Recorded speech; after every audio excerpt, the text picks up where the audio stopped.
नमस्कार। हमारे नए वीडियो में आपका स्वागत है। आखिर तंत्र शास्त्रों ने पारद को इतना महत्वपूर्ण क्यों बताया है? आखिर पारद के माध्यम से किस तरीके से विविध प्रकार से सिद्धियां प्राप्त होती है? पारद का और शिव साधना का क्या संबंध है? और पारद के माध्यम से शिव जी की कृपा कैसे प्राप्त हो सकती है? और महाशिवरात्रि के अवसर पर आप पारद सिद्धि के माध्यम से किस तरीके से शिव कृपा प्राप्त कर सकते हैं? कैसी खुद की मनोकामनाएं पूर्ण कर सकते हैं? सभी लोगों के ऊपर भगवान शिव जी की कृपा कैसे हो सकती है? ये चीज़ें जानना चाहते हैं और पारद रहस्य जानना चाहते हैं तो इस वीडियो को एंड तक देखना ना भूलें।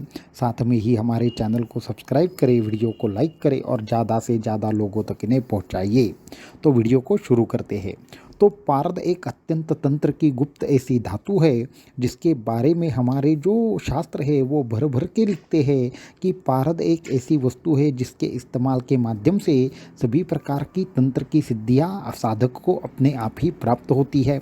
पारद ये जो चीज़ है वह धारण करना, उसकी साधना करना, उसके माध्यम से पूजा अर्चना करना, यज्ञों में उसका इस्तेमाल करना, ये अनन्य साधारण एक महत्वपूर्ण चीज़ और ज़बरदस्त तरीके से कार्य करने वाली चीज़ मानी गई है। बहुत सी साधनाएं करने के बाद भी साधना का फल अगर नहीं आ रहा, बहुत सारे संकल्प सिद्ध नहीं हो रहे, बहुत सारे मंत्र करने के ऊपर भी मंत्र सिद्धि नहीं हो रही, तब जाकर पारद माला का इस्तेमाल करने से या पारद की किसी विशेष वस्तु का इस्तेमाल करने से वो सारी की सारी चीज़ें सिद्ध होने लगती है। इसलिए जो ये पारद की एक धातु है उस धातु को तंत्र धातु भी कहा गया है। विशेष तौर पर शिव साधना में ये इस्तेमाल होता है। पारद शिवलिंग का तो जितना भी महत्व बताया जाए उतना कम है। असल में अगर हम बात करें तो विविध प्रकार से तंत्र मंत्रों की सिद्धि हो, विविध प्रकार से साधनाओं की सिद्धि हो, या फिर एक विशेष कोई सिद्धि प्राप्त करनी हो, विशेष कोई मनोकामना पूर्ण करनी हो, तो जाकर पारद माला का या पारद शिवलिंग का या पारद के विशिष्ट वस्तुओं का वहाँ पे उपयोग किया जाता है और उनके उपयोग मात्र से सभी प्रकार की चीज़ें सिद्ध होना शुरू हो जाता है। चिकित्सा शास्त्र में भी पारद का बहुत बड़ा इस्तेमाल बताया है। इसलिए पारद ये एक ऐसी अनन्य साधारण वस्तु है, एक ऐसा अनन्य साधारण धातु है जिसके माध्यम से, जिसका उपयोग करने से हमारे ऊपर ज़बरदस्त तरीके से तंत्र की जो क्रियाएं है उस पर हमारी महारत हासिल हो जाती है।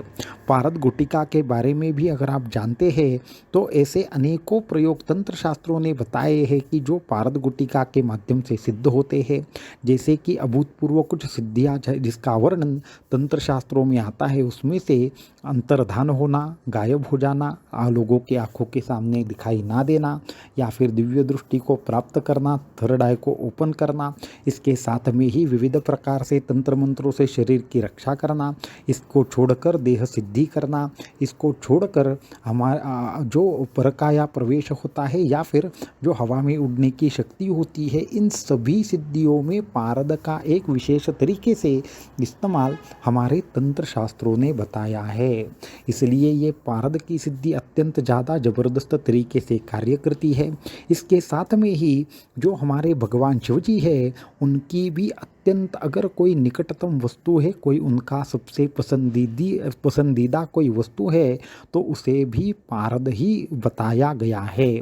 तो तंत्र शास्त्र कहते हैं कि शिवजी का जो ध्यान है, शिवजी की जो साधना है वो अगर पारद के शिवलिंग के साथ या पारद की माला के साथ की जाए तो वो अनन्य साधारण आपको फल देती है, क्योंकि शिवजी को पारद अत्यंत ज़्यादा प्रिय है। तो जो लोग ये विशेष प्रकार की साधना से शिवजी की कृपा प्राप्त करना चाहते हो उन सभी लोगों ने पारद का इस्तेमाल जरूर करना चाहिए। तो इसमें और भी कोई चीज़ें हैं जिसका हम यहाँ पे उल्लेख करना चाहेंगे कि हमारे तंत्र ग्रंथों में पारद के बारे में अस्पष्ट तरीके से बहुत ज़्यादा तरीके से बताया गया है। पारद के बारे में इतना गुप्त ऐसी चीज़ें क्यों है? क्योंकि पारद एक ऐसा अनन्य साधारण धातु है कि जिसका अगर ठीक से उपयोग किया जाए तो उसका सोना भी बन सकता है। तो सुवर्ण तंत्र में भी ये कहा गया है कि पारद एक ऐसी वस्तु है जो खुद सोना बना सकती है। अगर आपको विविध प्रकार से बीमारियां हो तो पारद चिकित्सा नाम से भी हमारे यहाँ पे तंत्र मौजूद है। तो पारद तंत्र चिकित्सा करके पारद की चिकित्सा भी आती है। तो एक छोटी सी आपको विधि बताना चाहेंगे जिसके माध्यम से आने वाले शिवरात्रि के ऊपर आप भगवान शिव जी की कृपा प्राप्त कर पाए। इसमें हमने एक खुद अनुभव लिया है, उसके बारे में भी थोड़ा सा वर्णन करना चाहेंगे। तो ये तकरीबन 20-25 सालों पुरानी बात है। हमारे सभी प्रकार की चीज़ें हमारे जीवन में चल रही थी, बहुत नई नई साधनाएँ सीख रही थी।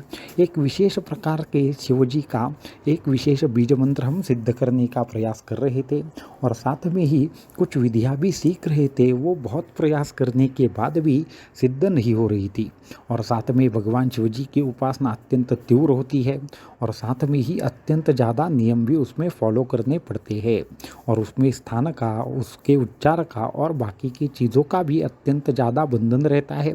इसलिए वो साधना सिद्ध करने के लिए हम तकरीबन 6-7 महीने या साल भर से प्रयास कर रहे थे, परंतु ऐसा नहीं हुआ। फिर एक बार एक अघोरी जी से हमारी मुलाकात हुई और उन्होंने हमें सारी चीज़ों के बारे में, उन्होंने बहुत सारी उपासनाओं के बारे में बताया। वो शिव जी के बड़े भक्त थे, शिवतंत्र के बहुत बड़े ज्ञाता थे और बहुत ऐसी चीज़ें जानते थे वो जो सर्वसामान्य लोग शायद बता नहीं पाते या फिर उनको पता नहीं रहती। तो उनको हमने कहा कि हम ऐसी ऐसी चीज़ सिद्ध करने का प्रयास कर रहे हैं, तो इसके ऊपर क्या किया जाए। तो उन्होंने हमें बताया कि आपने पारद के माला का इसमें उपयोग करना चाहिए, पारद माला से आपका काम अत्यंत आसान हो जाएगा। तो हमें समझ में नहीं आया कि पारद माला से यह काम आसान क्यों होगा। तो उन्होंने हमें एक पारद की माला दिखाई और वो सामान्य माला भी दिखाई। तो पारद माला के ऊपर 108 बार जाप करने के लिए कहा और सामान्य माला के ऊपर 108 बार जाप करने के लिए कहा और क्या होता है वो बताने के लिए कहा। तो उस दिन हम उन्हीं के साथ थे। तो रात में तकरीबन एक 9-10 बजे के बाद हमारी जो साधना थी वो शुरू हो गई। उन्होंने दी हुई पारद की माला भी थी और एक सामान्य माला हमारे पास थी। तो हुआ ऐसे कि हमने सामान्य माला से जब जाप किया तो हमें इतना कुछ ऐसा वहाँ पे कोई फील नहीं हुआ या फिर हमें उसमें कोई अलग चेतना की प्राप्ति नहीं हुई। परंतु जब उन्होंने जो पारद माला दी थी उसके ऊपर जैसे जैसे जैसे जाप शुरू किया वैसे वैसे हुआ ऐसे कि हमने एक माला जाप करने वाले थे, परंतु एक माला जाप कब पूरा हो गया ये समझने के परे ही एक समय ऐसा आया कि जब कितनी गिनती थी वो हम भूलना शुरू हो गए। उसके बाद निरंतर जाप चल रहा था, शायद 2-3-4 माला हो गई हो। उसके बाद उस बीज मंत्र की जो प्रखरता थी वो हमें समझ में आना शुरू हो गया और धीरे धीरे हमारे माला से मानो कोई विशेष प्रकार की किरणें निकल रही हो और साथ में ही वहाँ पे एक अनन्य साधारण ऐसा अद्भुत प्रकाश हमें दिखाई देने लगा। उसके बाद हमारे जो भी ध्यान था वो इस तरह लग गया कि 4 या 5 घंटे तक हमें कुछ भी आजू बाजू का स्पष्ट रूप से समझ में नहीं आ रहा था और वो जो माला थी वो हमारे हाथ से गिर गई। तो उसके बाद जब हमें होश आया तो देखा कि बहुत समय बीत चुका था और वो जो हमारे साथ साधु जी थे वो भी हंसने लगे और उन्होंने फिर ये बताया कि जो पारद माला है उस पारद माला में धारण करने की जो क्षमता है तो वो बहुत ही ज़्यादा है। जो इस जग में समस्त प्रकार की वस्तुएं हैं, समस्त प्रकार की धातुएं हैं, समस्त प्रकार की तंत्र की जो अत्यंत गुप्त ऐसी चीज़ें हैं उसमें पारद एक ऐसी चीज़ है जो अत्यंत जीवंत ऐसी मानी गई है, जिसको सभी चीज़ें समझ में आती है, जिसको स्पंदन समझ में आता है और इसीलिए शिव तत्व के साथ ये जुड़ी हुई होती है। इसके लिए जो पारद का महत्व है वह अनन्य साधारण है। इसके बाद हमने पारद सिद्धि उन्हीं से सीखी और उसी सिद्धि के माध्यम से विविध प्रकार से जो अनुष्ठान है अनेकों अनुष्ठान पारद के माला पर किए और हमारा खुद का यह अनुभव है कि अगर हम एक सामान्य शिवलिंग लेकर उसके सामने साधना करें और पारद शिवलिंग के सामने साधना करें तो हमारे साधना में जो अत्यंत अनन्य साधारण ऐसे स्पंदन आते हैं वो पारद शिवलिंग के सामने आते हैं, क्योंकि पारद शिवलिंग में शिवजी खुद बसते हैं। क्योंकि पारद एक दुनिया का ऐसा अद्भुत चीज़ है कि जो पदार्थ परिवर्तन विज्ञान में सहायता कर सकता है। आपको अगर मालूम हो तो पारद से कोई भी धातु निर्माण किया जा सकता है। उसमें महत्वपूर्ण बात यह है कि पारद खुद सोना भी बना सकता है और सोने को खा भी सकता है। इस संदर्भ में भी जो वीडियो है हमने आपको डिस्क्रिप्शन में दिया है। अगर आपने वो नहीं देखा तो आप ज़रूर देखिए किस तरीके से पारद सुवर्ण ग्रास कर सकता है। यहाँ तक के पारद सिद्धि नाम से एक ग्रंथ भी अत्यंत ज़्यादा प्रसिद्ध हुआ करता था जिसमें ये सारी विधियाँ दी गई थी, परंतु आज किसी कारण की वजह से वो सारी चीज़ें लुप्त हो गई है। परंतु समय के साथ में पारद का जो महत्व है वो बिल्कुल कम नहीं हुआ, लेकिन इसकी योग्य तरीके से सिद्धता करनी चाहिए। इसके लिए आने वाले महाशिवरात्रि पर अगर आप साधना करने का सोच रहे हैं, आपको भी अगर भगवान शिव जी की कृपा प्राप्त करनी है, तो पारद माला और पारद शिवलिंग जो है वो आपको ज़रूर आपके पास होना चाहिए। अगर असली और सिद्ध पारद शिवलिंग और पारद माला आपके पास है तो आपको एक साधना में अलग सी अनुभूति आएगी और आपकी जो भी मनोकामनाएं हैं वो पूर्ण होने में मदद होगी और आपका संकल्प है, जो मंत्र का सिद्धांत है, वह और ज़्यादा बढ़ना शुरू हो जाएगा।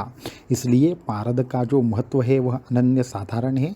इसलिए जो भी शिव जी की उपासना करने वाले लोग हैं, जो भी ये कामना करते हैं कि उनको शिव जी की कृपा प्राप्त हो जाए, वो सभी प्रकार के लोग, वो सभी प्रकार के साधक हो, उन्होंने क्या करना चाहिए, पारद माला के ऊपर ही जो ध्यान है या फिर जो आपकी उपासना है वो करके देखनी चाहिए।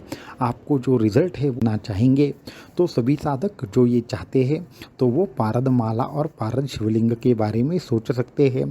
साथ में ही हमारे यहाँ पे जब भी गुप्त बीज मंत्र दीक्षा होती है तो उनके लिए भी जो शिवलिंग हम देते हैं वो भी पारद शिवलिंग ही देते हैं।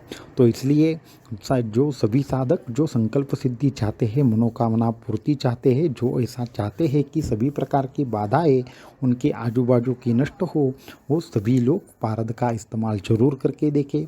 इसलिए तंत्र शास्त्र जो कहते हैं कि अत्यंत गुप्त तरीके से पारद का हमारे घर में रखना चाहिए, वो हमारे समस्त प्रकार के घर के निगेटिव ऊर्जाओं को सोख लेता है और सभी प्रकार की ऊर्जाओं का शुद्धिकरण करके हमारे घर पर शिव जी की कृपा का हमें जो साक्षात्कार है वह कराता है।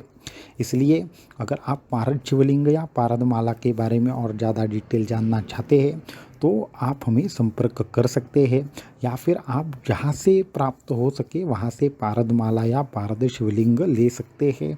और शास्त्र शुद्ध तरीके से सिद्ध किया हुआ पारद शिवलिंग और पारद माला हमारे यहाँ पे भी अवेलेबल होती है, परंतु उसमें भी कुछ टाइप होते हैं। तो वो अगर डिटेल में जानना चाहेंगे तो आप हमें व्हाट्सएप के माध्यम से संपर्क कर सकते हैं। तो ये पारद की जो सिद्धि है, जो पारद की गुप्त रहस्य है, वो आपको बताने का यहाँ पे प्रयास किया।